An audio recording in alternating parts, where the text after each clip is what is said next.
We have had a strange response today to our recent reporting on The Family, a secretive religious organization that, among other things, runs a house in Washington called C Street, where a number of members of Congress live.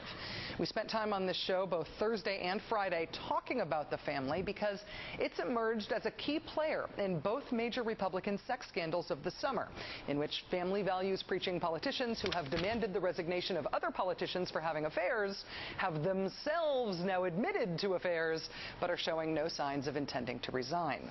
The two scandals are, of course, those of South Carolina Governor Mark Sanford and Nevada Senator John Ensign. Senator Ensign lives in the C Street house that's maintained by The Family. The husband of his mistress says other members of Congress who lived at C Street both knew about his affair and counseled Senator Ensign on how to resolve it. Governor Sanford name-checked C Street explicitly in his press conference, in which he announced his affair, saying that he had received counseling about the affair from C Street while the affair was ongoing, but still secret.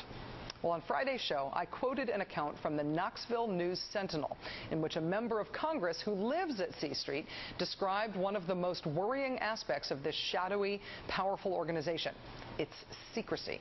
The congressman in question is Zach Wamp of Tennessee. He has lived at C Street for 12 years, and here's what I said about him on Friday.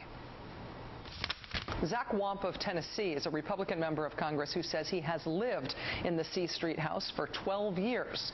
Today, he told the Knoxville News-Sentinel that the members of Congress who live there are sworn to secrecy. Quoting from the News-Sentinel, "The C Street residents have all agreed they won't talk about their private living arrangements," Wamp said, and he intends to honor that pact. "I hate it that John Ensign lives in the house, and this happened because it opens up all of these kinds of questions," Wamp said. But he said, "I'm not going to be the guy who goes out and talks."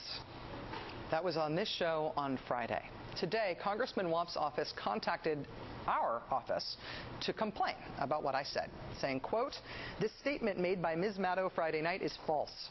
Today he told the Knoxville News-Sentinel that the members of Congress who live there are sworn to secrecy. Congressman Wamp never said people who meet or live at C Street are sworn to secrecy, because that is in no way true." The on-the-record quotation from Mr. Wamp was that C Street residents have all agreed they won't talk about their private living arrangements. The News-Sentinel characterized that agreement as a pact. We called the News-Sentinel today to see if they got that wrong, to see if Mr. Wamp's office had at least also called them to say they got his quote wrong, to demand a retraction or a correction. They said they have not heard from him.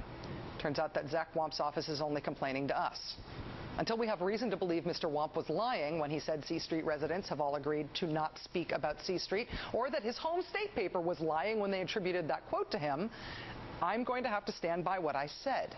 If I have said something untrue on this program, I am quite literally, not kidding, more than happy to correct it. But Congressman Wamp, if you say something to your hometown paper that sounds bad when it's repeated on national television, don't blame the person reading your quote back to you for how creepy that quote makes you sound. I'm tempted here to add something about bearing false witness, but I shall refrain. Barely.